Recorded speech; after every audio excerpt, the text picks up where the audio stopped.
Alrighty, so a quick little trip up to Sydney and back. So went up Thursday, stayed overnight Thursday, got all this fitted, got the fronts fitted Friday morning, drove back, got back last night, and now we're going to fit these back on the bike. I'm not going to show this going back on the bike. Everyone's settings are a little bit different. I'm just going to put the basic settings in. Got to do some measurements for preload, that sort of thing. A little cheeky of the company though, so Technic's the company that fitted it. I'm not sponsored by them. I paid full retail for all these. I paid for them to fit this, and then they go and whack their stickers on the forks. So yeah, that's all coming off. They're not a sponsor. I didn't get any discount. So yeah, a little bit cheeky. Comes with all attractive stickers and all that if that's what you're into. So, you know, you can throw them on if you want. I'm not really into that, so I'll use them somewhere else. All little attractive ones. So what we got, oh, and also, if I don't drop it. So you get your adjustment spanner, which I'll have to read and see how far I need to adjust it, turns, that sort of thing. A couple of little tools with some bits in it, so that's a good thing to keep handy. The front's already fitted, and then the rear is next. One thing I do have to do is once I put the front forks on, before I put the wheel on, I just need to flip the tyre around. So yeah, once it's all back on there, I'll show you what the go is before we do the rear. Alrighty, so I've got the forks in. I haven't fully adjusted them or anything like that yet, but they're in, they're tightened up, they're ready to put the wheel back on. And I've just flipped the tyre on this rim so we can wear it out a bit more evenly. And I just want to give it a bit of a balance to see where we sit since it's worn down a little bit. See if it actually needs the weight changed or different position. It's looking pretty good at the moment. And then I'll just put a little bit of tape at the 12 o'clock position. I know, here we go. Weight's finding out what it needs to do.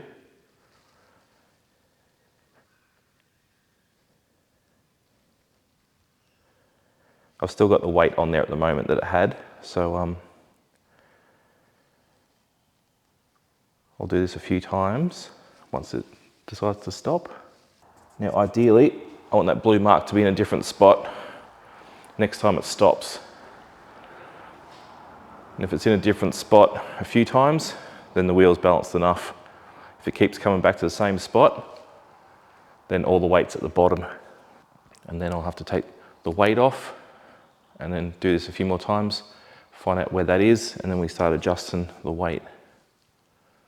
So it's a little bit of stuffing around, but it's a lot better to have a balanced tyre, especially for a long road trip. Off-road, you don't notice it as much because you're bouncing around everywhere, but on the road, you definitely notice it. Alrighty, so this is where we're currently at. I've got the front wheel balanced, it's on the bike, that's all done up, that's good to go. Took the stickers off the front forks from Technic.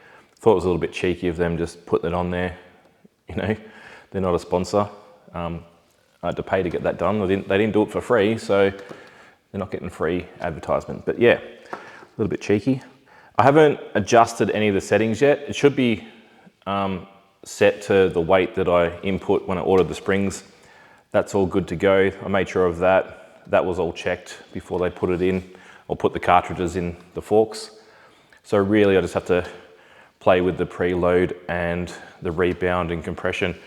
But I'll take it for a ride before we do that. Right now though, I'm gonna move this bike forward so I can use one of these straps to hold up the tail of the bike. And we will replace the rear one and pop that one in. Which, there's one disappointing thing about it, is that it's a white spring, which is okay, you know, it's a white bike, but it's got little bits of orange on it. And yeah, I can take it off and re-anodize it, but I wasn't paying them $300, and then they still had the possibility of, oh, it might not be done in time. So we're gonna roll with a little bit of orange on the bike for a bit, but if it all works good, it all works good. So I'll bring the bike forward, just hang up the rear a little bit, just to keep the frame at the right angle for when I'm taking out and putting the rear shock in. And yeah, we'll do that right now. Okay, so on the right's the Tractive. On the left is the original Ducati suspension with an upgraded spring that I put in a previous video. I didn't go with the other adjuster. You can get the Pro version. This is the Pro version, but you can get the Pro Plus there, which I didn't go for because once I set the suspension up normally, I tend to leave it. So with the old suspension, I had this maxed out anyway. So once that was maxed out and I put the new spring in, I just left it. It needed new valving and all that sort of stuff in it, which is essentially what this has. It has the correct valving for the weight that I'm carrying on the bike. And yeah, we can crank it up a little bit, put a bit more tension on if we want to. And then on the sides here, we've got the fine adjustments and the bottom as well. So I'll get it all on the bike. I'll take it for a ride and then we'll see how much we have to play with it. And then I need to load the bike up with all my gear, take it for another ride and see if I need to adjust it for this trip, which is coming up very, very quickly. All right, let's get that on the bike. I'm not going to show you that. I'll show you once it's on the bike, but it's actually pretty quick. It took me 5 minutes to get that off.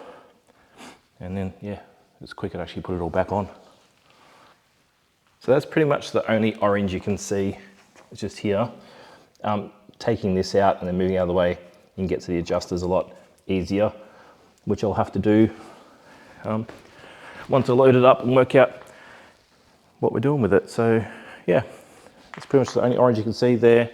And then actually up on the forks itself, on the adjusters, there's two little orange pieces like in there and a white spring. So yeah, so Ducati should have either done that, either red spring or white spring from factory, just to keep it all matching. But yeah, I don't know, I was thinking with the yellow one. But anyway, now if I can get that bit anodized, I'll be good to go. So before I adjust any of the suspension, I'm just gonna change the oil filter and put the crash bars back on. And then take it for a bit of a spin.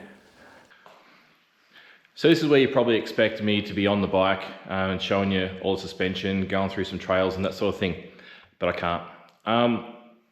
Yeah, this GoPro camera, which I'm actually filming on now, let me down yet again. So I've got a bit of an issue in that I'm currently packing the bike. That's one bag done, one bag to go, and then it's got to put the tent bag and then across the back. And the issue is I head off tomorrow.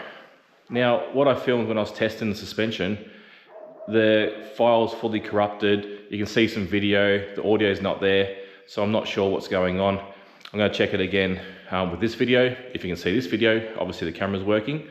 I've formatted the card and we're good to go again. But what does that mean? It means there's a lack of trust again now between myself and this camera, in that it's going to be able to do the job. So I'm also taking the DJI Action 3 camera with me and the Insta360 camera as well. At some point along the trip, they might become the main camera. And I'm also taking the drone and my still mirrorless camera as well. So I can do a bit of filming along the way, but just more for when I'm on the bike, this was going to be the main camera. So you can hear me talking, that sort of thing. But yeah, as I said, I leave tomorrow, so I don't really have any more time to test it. I'm not going to film that much heading from here up to Byron Bay, so that's 2 days. But what I do plan to do now is I'll use the time to test this camera again. So tomorrow I'll be going from home to Canberra, first day, or just outside of Canberra. Going to stay in a motel I've already booked. And then the next day from there to Byron Bay. I'll use those 2 days to make sure this camera is working correctly. And then I'll show you how I download all the video and back it all up and all that fun stuff. It is a lot harder using the GoPro to do that as opposed to the Action camera. The DJI camera is a lot easier to back up using your phone or tablet. The GoPro is a bit of a nightmare, but we'll go through that in a different video. But yeah, looking forward to it. What I plan to do is some little daily shorts. If I've got reception, I can upload them. And then when I get back, I'll edit everything and upload the bigger videos, similar to what I did last time, but hopefully a little bit better quality. And this time, hopefully have audio from the camera. Yeah, the weather's looking pretty good at the moment. It was supposed to be raining when I leave here tomorrow. That looks like it's sort of holding off at the moment, but this big cold front's coming through. So when I get to Canberra, it's supposed to be -2, and then Friday morning, -5 when I get on to start heading up to Byron Bay. So hopefully we can get through that pretty quick and start getting to some warmer weather before I start heading west and hitting the red dust. Anyway, I'll see you out on the road.